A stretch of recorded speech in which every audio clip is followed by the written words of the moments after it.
Fox News Podcast presents Bret Baier's All-Star Panel. America's got to be in the lead if you want to deal with these threats. We're going to lead. The mourning is over. The Shiva is done. And if you're a conservative, you should be optimistic. You know, my main priority right now is making sure that it delivers for the American people. We have to make our country great again, and I will do that. I think the president gets criticized by people all the time for the stuff he says, by people who ignore what he does. Now, Fox's chief political anchor, Bret Baier.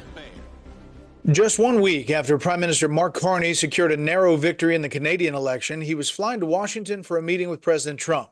Two leaders addressing ongoing tensions between the U.S. and Canada, discussing trade, tariffs, and the president's continued comments about Canada becoming the 51st state.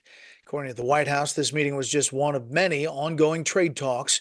U.S. Treasury Secretary Scott Bessent even told the press that key trade deals could be announced as early as this week. I would think that perhaps as early as this week, we will be announcing trade deals with some of our largest trading partners.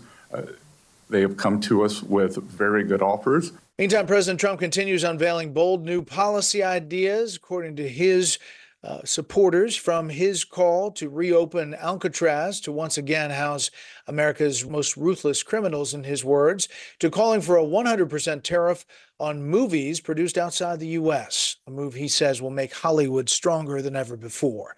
To discuss all this and more, we bring in our panel. Editor at The Spectator, host of the Big Ben Show podcast, Ben Domenech. Fox News Radio Washington, D.C. correspondent Jared Halpern, and host of the Richard Fowler Show, Richard Fowler.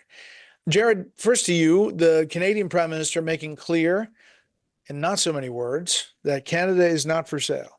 So it's a big opportunity for both, I think, the Prime Minister, Mark Carney, and President Trump. I mean, this election in Canada last week really became a referendum in many ways on President Trump. The 25% tariffs, his threats of annexing Canada to become the 51st state turned what looked to be a rout by the opposition party, the Conservative Party, into a surprise upset win for the governing Liberal Party. And in large measure, it is because of the type of tone that Carney took during the debates, during that campaign. And so this was the first time for them to sit side by side. It was not real mean. It was friendly. That U.S. Canada hockey game with 3 fights in 9 seconds, it was not. But it's clear that they're going to agree to disagree on whether or not we add a 51st star to the U.S. flag. Yeah, Ben, what do you think? So I think that there were a couple of things going on here that were particularly interesting. You know, one is obviously the win by the Liberal majority that has controlled Canada for so long. Was a real motivation in terms of their focus on Donald Trump, the person. It really was the reason that they were able to mount that comeback, as Jared said. But you also had a number of dynamics going on there that I think escaped notice because of that. One is, of course, that this Liberal Party, even though they are forming a minority coalition, having come a few seats short of a majority, is one that has been in control for so long because of their support from aging Canadians who felt very insulted by what Donald Trump had to say about their country. The younger set, the younger you get, the more conservative you see, and especially among younger Canadian voters who are offended by the welfare state there that doesn't seem to serve their purposes, and by housing costs and other issues as well. But there's also a number of NatSec concerns related to Canada that we need to be aware of. Canada only spends 1.37% of GDP on defense. Even if they make up their targets within the next couple of years, they're still going to be lagging behind the NATO benchmark. There's been talk of kicking them out of the Five Eyes intelligence sharing pact, just given the fact that they do so much less than some of the other participants. That's openly talked about by some people at the White House. And in terms of defense cooperation, there's questions about whether the contribution from Canada to NORAD, which is really key in terms of a bilateral defense command, is going to be something that persists going forward. So there are a lot of serious questions, not just the sort of silly stuff about 51st state talk that Carney is going to have to navigate. And that is one of the reasons why I think he came in with a more positive demeanor than you might have expected, given his playing to local domestic concerns about things like annexing Canada or inviting them to join America, which I'm not in favor of, but certainly the president likes to tease. Yeah.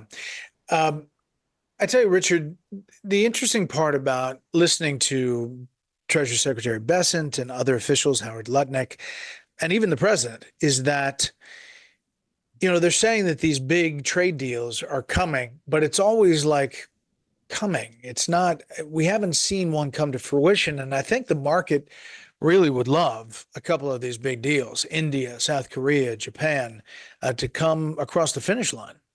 I think that's right. I mean, I think there's a lot of hurry up and wait, hurry up, it's coming, a big announcement coming soon, and yet still we seem to be waiting. And I think the market is waiting for one of these deals to come. And I do think that the president and his trade team is waiting for one of these deals to come.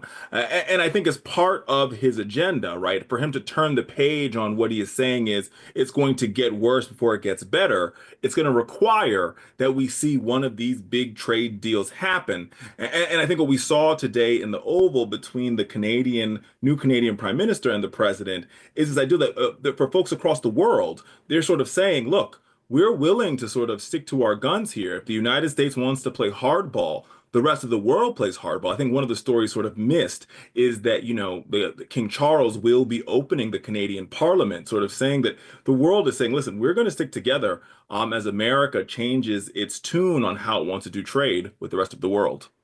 Yeah. Jared, how do you think tariff policy in this current environment is playing up on Capitol Hill? I mean, it's starting to get a little heartburn for Republicans in especially in vulnerable districts. Well, if it starts having a big impact on supply chains, on the ability to stock shelves, on how much things cost, that's really when the rubber is going to meet the road for lawmakers. And perhaps you see Congress stop giving such deference to the executive branch on trade and tariff policy. That being said, I was struck by the president's kind of message today in which he suggested we don't need to have these trade deals. He said at one point, we don't have to sign deals.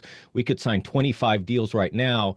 It's them that have to sign deals with us. They want a piece of our market. We don't want a piece of their market. So, it seems to be that this uncertainty is almost by design. It's by the negotiation tactic here, where on the one hand, you have Scott Bessent and Howard Lutnick kind of suggesting a deal's imminent. And on the other hand, you have President Trump saying, come to us, make an offer. If we don't like it, no big deal.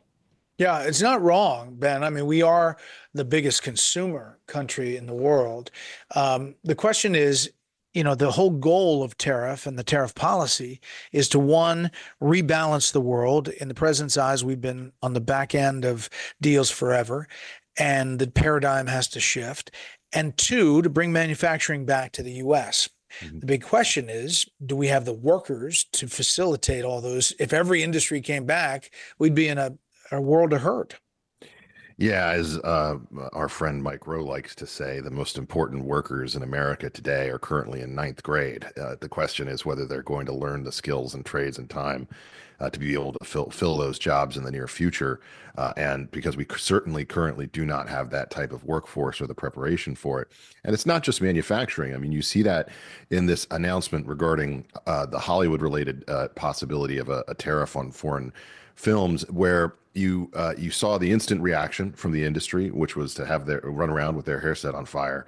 But it actually does deal with a significant problem that Californians are well familiar with. It's one of the reasons why Gavin Newsom put forward his idea of having billions of tax rebates for movie makers who basically bring their work back home.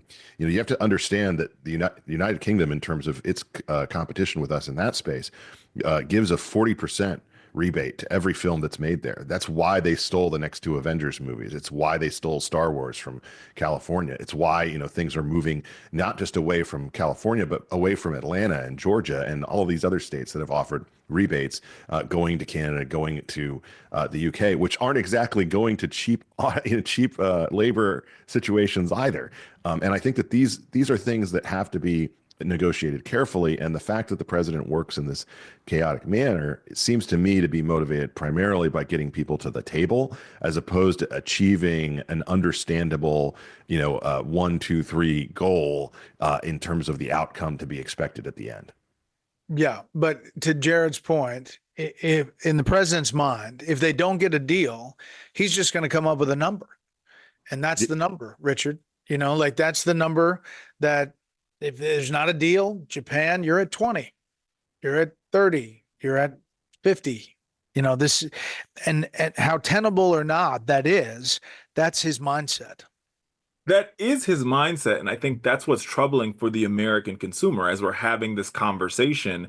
The ports on our West Coast are receiving some of the final ships from China and from parts of Asia that are the last ships that are under the, pre-Trump tariff, right? And so now we're going to start to feel the impact of what the Trump tariff looks like. And I think what's missing from, the mainstream media here is what happens in a world in which these manufacturing jobs comes back to America? Who will fill these jobs? As of March 2025, there are about 400,000 open manufacturing jobs here in the United States. So if the theory of the case for the Trump White House is we're going to bring these factories back to America and Americans are going to line up to get these jobs, that math doesn't really math at this moment when there are almost 500,000 jobs open today and Americans aren't lining up to get them. Panel, we'll hold it right there. But Jared, when Elon's robots come to fruition, I'm just kidding. I mean, that could be it. Who knows? I have a middle school aged child, and the things that they are learning in the STEM space is fascinating. And it used to kind of confuse me. It still sort of does. I'm starting to learn it better, but it's clear that that's where so much of the workforce is headed, right? I tell my son kind of jokingly, you should learn how to program robots because that might be the only job that's not replaced by robots. Wow, that's fairly depressing. Well, hopefully it's in jest. Okay. Ben, the other big thing, I mean, the president's getting ready to go on this Middle East trip, and there's so many balls in the air here. It seems like he's forecasting or foreshadowing some big deal in the making. I don't think it's Saudi recognizing Israel. I could be wrong, but I do think it's a big deal with Saudi Arabia that includes a lot of things. They're still in negotiation for that. The trip is Saudi Arabia, Qatar, and UAE, but the balls in the air obviously are Hamas, Gaza, hostages. There's 5 Americans still included in that. Iran, the Houthis today saying that they're done fighting, according to the president. There's just a lot of moving parts here in a very hot Middle East. Yes, and I think that there's so much to cover there. It's really impossible to see it all being resolved by this trip. But once again, the president is putting a priority on this relationship, and I think that we have much to learn about, in terms of the outcomes of this, and it touches on so many different aspects of this, as you said, not just within that region, but in terms of the long-term trajectory of Americans' alliances. And one of the things that I think is going to be important here on this trip is to just see how the differences are between this second Trump administration and the first one. Who really is guiding the president's foreign policy right now is a question that is still on the minds of a lot of us. We see the different people who are at play, but who's up, who's down can change based on a weekly basis, as we saw with Mike Waltz's experience in the past week. And that's something that I think is going to be perhaps a point where we get more detail and more information coming out of this Saudi trip as something where we can learn some more about who the president is going to be listening to potentially for the coming months and years. Yeah. And, Democrats, Richard, are, positioning. I think they feel emboldened by the tariff position. But when it comes to the Middle East, it is sort of a bipartisan concern about what's happening. And it doesn't seem to go along partisan lines. That's actually the one place where there seems to be some bipartisanship here in Washington, right? There seems to be bipartisanship on how we deal with the Middle East and how we sort of come to some sort of ending around this protracted conflict in the Israel, Gaza, Palestine region. And I think what has to be at the top of the president's agenda is how do I bring this to an end? And I think now that he's sort of brought Saudi Arabia in the middle of the Ukraine-Russia conflict, how does he bring this to an end as well? He sort of promised in the campaign that he would end it overnight. He's now sort of walked that back and said that was in jest. The question is, how long will it take for him to end both of these conflicts? And how that will impact the foreign policy and the domestic policy here in Washington. And to Ben's point, who will be sort of the co-pilot? Will it be Marco Rubio? Will it be Pete Hegseth? We'll have to wait to find out. Mm-hmm. You left out the vice president. And Jared, he's been second now in a couple of mentions about, who's going to be 2028. I was really struck by Marco Rubio's name being kind of thrown out there about MAGA in the Meet the Press interview, Jared. Well, how many jobs is Marco Rubio up to now? I don't know. I mean, he's got two. He's Henry Kissinger right now. Secretary of State, National Security Advisor. He's the, I think, interim archivist. Right. A few other things on his plate. But listen, I think that speaks kind of to Ben's point about who is having an impact on the president's thinking. It's clear that President Trump has been very impressed with Marco Rubio. I think he's been very impressed with Steve Witkoff, his special envoy. Both of them have done an awful lot of shuttle diplomacy, as we call it, kind of going back and forth between the Ukrainians and the Russians, to a certain extent going back and forth between intermediaries for Hamas and for Israel.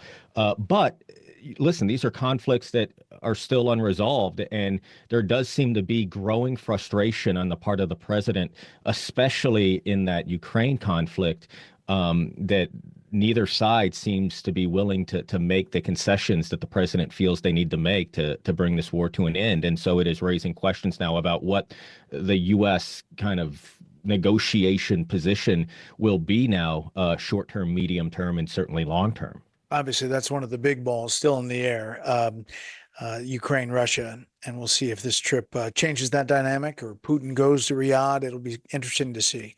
Panel, thanks so much. Now for a bit of history. On May 5th, 1961, Alan Shepard becomes the first American to travel to space aboard the Freedom 7 space capsule. Navy Commander Alan Bartlett Shepard Jr.'s suborbital flight lasted 15 minutes, reached a height of 116 miles into the atmosphere. While the Soviet Union had beaten the U.S. into space less than a month earlier, NASA saw Shepard's mission as a turning point, a success that helped restore national confidence in America's space program. That'll do it for this week. You can hear more of this series at foxnewspodcast.com or wherever you download podcasts. Make sure to leave a rating and a review. We want to hear from you. For Richard, Ben, and Jared, I'm Bret Baier. We'll see you next time. Listen ad-free with a Fox News Podcast Plus subscription on Apple Podcasts, and Amazon Prime members can listen to this show ad-free on the Amazon Music app.